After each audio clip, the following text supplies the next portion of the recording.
Hello everyone, welcome to my channel. Today I will talk about responsible corporations, specifically what all of us must do about energy and resource efficiency. Firstly, let's look at energy and assume the burgundy square represents 100% of our energy consumption. Based on all available technology and know-how, we can consume 73% less.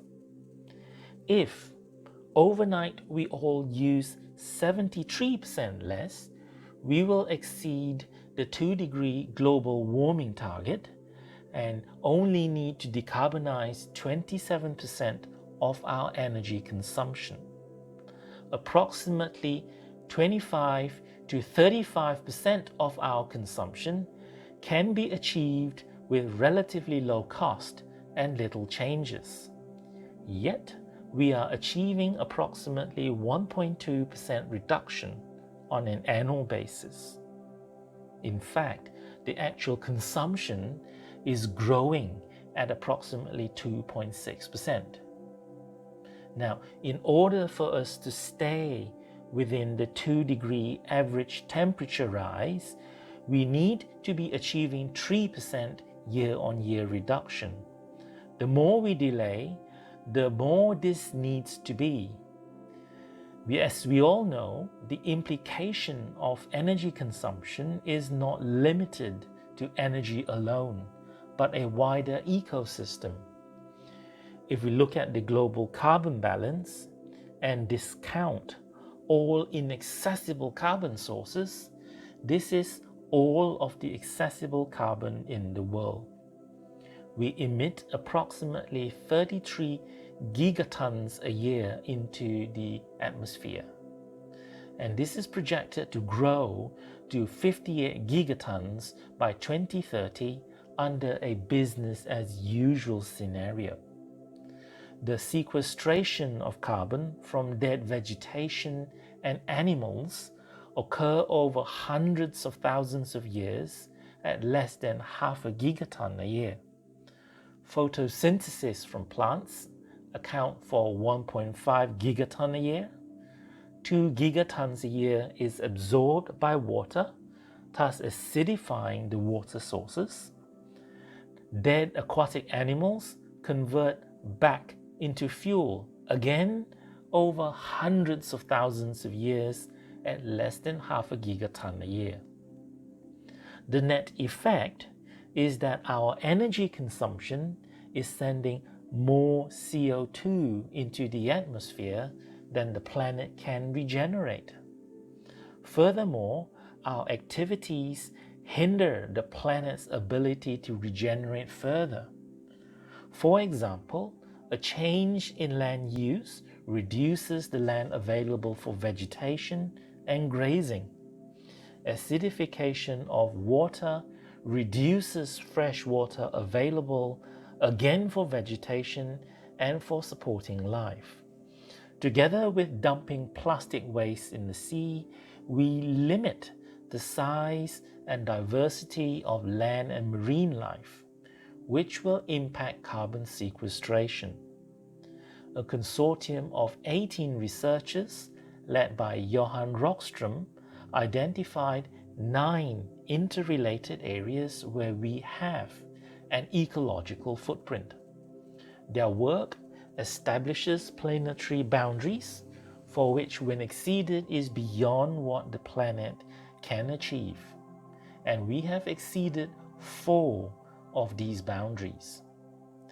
Depending on where you live and which data source you cite, we are consuming resources at a rate between 2.5 to 4.5 planet equivalent.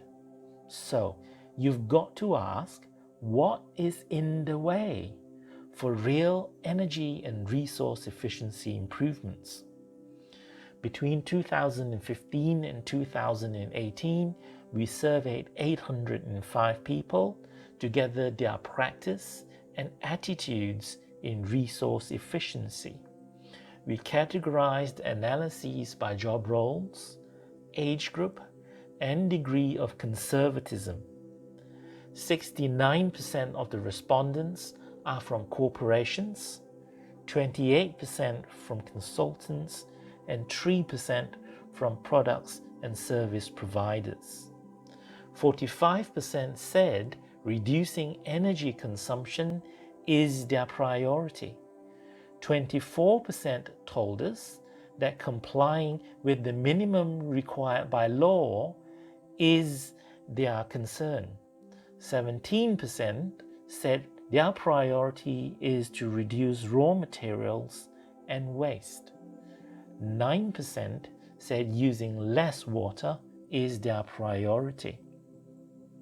Their companies are working on these priorities primarily due to reducing cost and finding new ways to be material and energy efficient.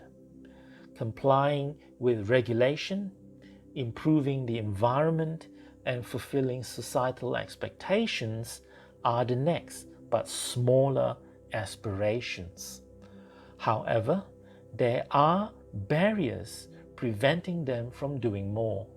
In fact, 77% of the root causes highlighted in burgundy are internal to the companies themselves, even though they may blame external parties for inaction. As such, addressing internal issues are key to get more energy and resource efficiency results. We looked at what activities are necessary to disarm in-company barriers.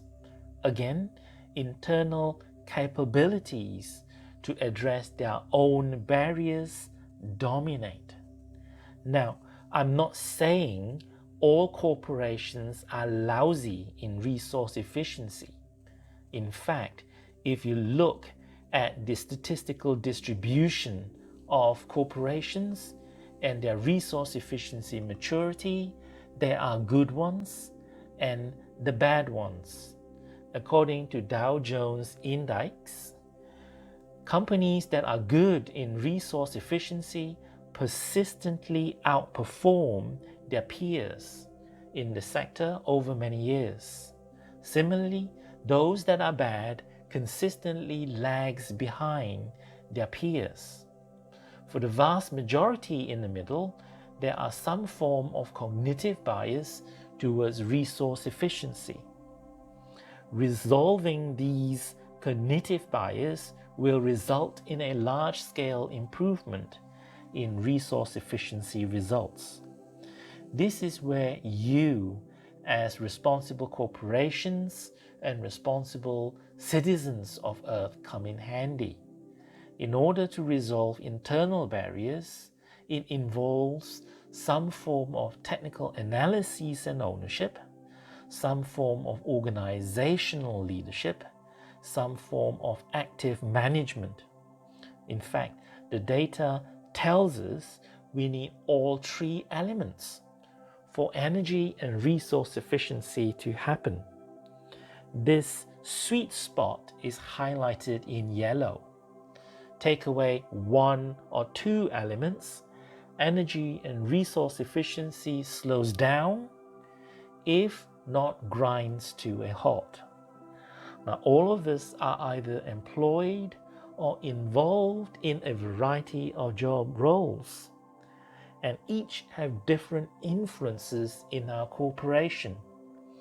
We collectively must find out what each of us can play to move our corporations to the middle. The interplay between leadership, managerial, and technical elements matter. This has been studied by Nicholas Bloom. In one study, he and his team analyzed the relationship between leadership and management quality versus energy efficiency in the UK's manufacturing sector. He found a statistical shift between the worst 25% and the best 25%. That shift is equivalent to consuming 17% less energy and a 4% increase in productivity. In his other studies, he found similar results in quality, health and safety, and even in business performance. There are 10 day-to-day activities addressing the technical, leadership, and managerial element.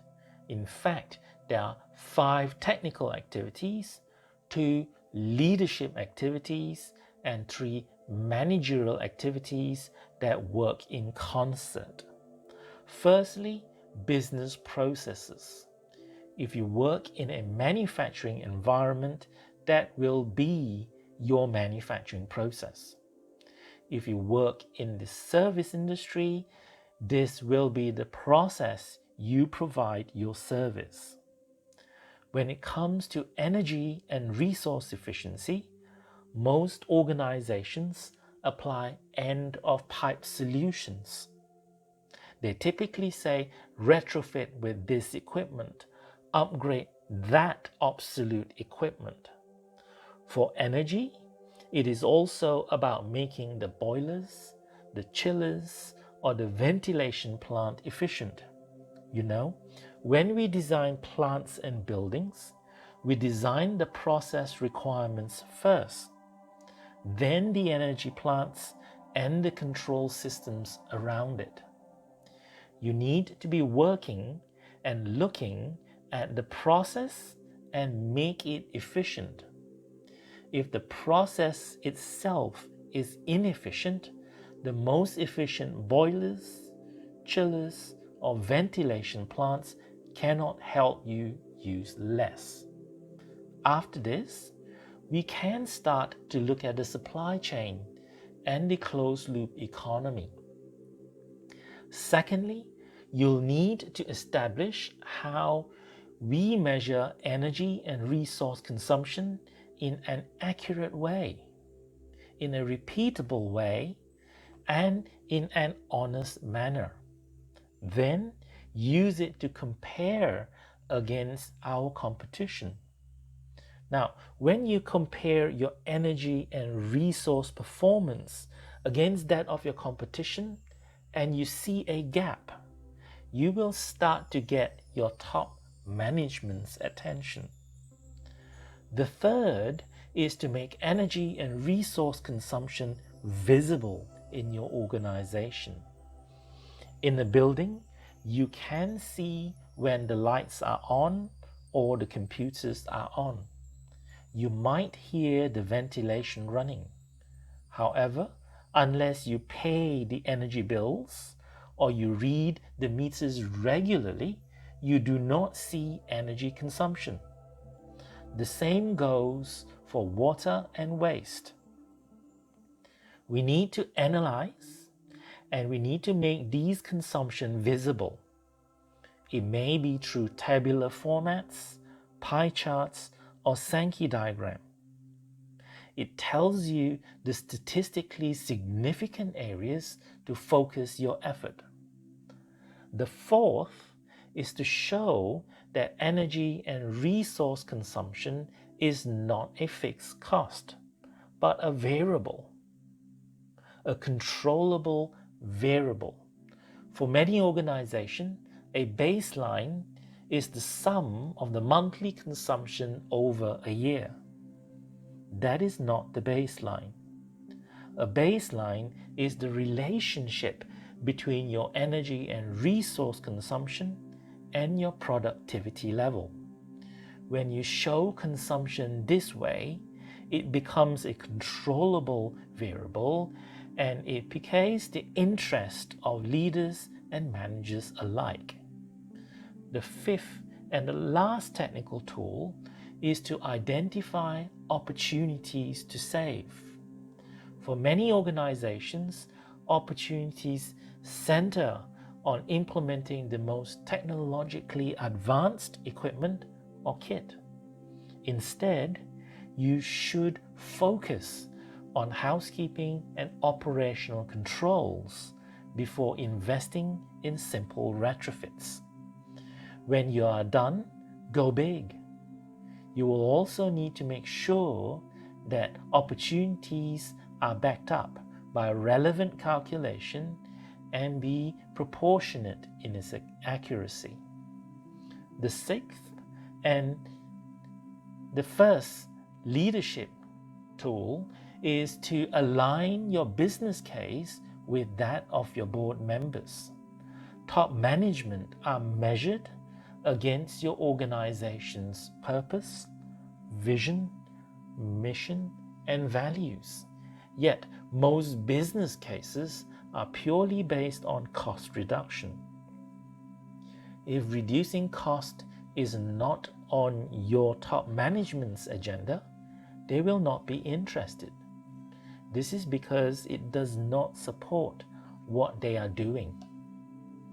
Once you get their buy-in, the seventh task is to get the buy-in from the whole top management team, to get them on the same page. Often, the different objectives of top managers can create conflicts. A good example is production wanting to run the plant, maintenance wanting to stop the plant, and you are wanting time to do efficiency retrofits. Getting that trade-off agreed at the top is essential. Now, you cannot be everywhere in your organization at every minute and every second of the day. The reality is you need to engage with the rest of the organization. Therefore, the eighth activity is to work with and through others to get energy and resource efficiency off the ground. It is about how you raise awareness, how you communicate, what information you prepare, and how you engage with the others in the company. The ninth is managing the project delivery. Most organizations take their focus off when they approve the project. Projects don't implement themselves. So even if you can afford to pay someone to do it for you, you will still need to create time and space for them to do their work. You will still need procurement to issue the purchase orders. You will still need your health and safety team and the environmental folks to do their work. Once it is implemented, you will still need to train your operations and maintenance team. You will also still need to verify that the new operational and maintenance requirements are incorporated into your processes. So, do stay involved throughout the project delivery stages. Lastly, no matter how big or small is the success, take a moment to celebrate. Many organizations are hesitant to do this. Social science tells us that if we celebrate, positive attitudes accelerate the next success. You will also need to see what went well, which we want to do more of, and what could be improved. Then set new targets and renew the efforts. Here we have it, the 10 activities that all responsible corporations can do in our companies.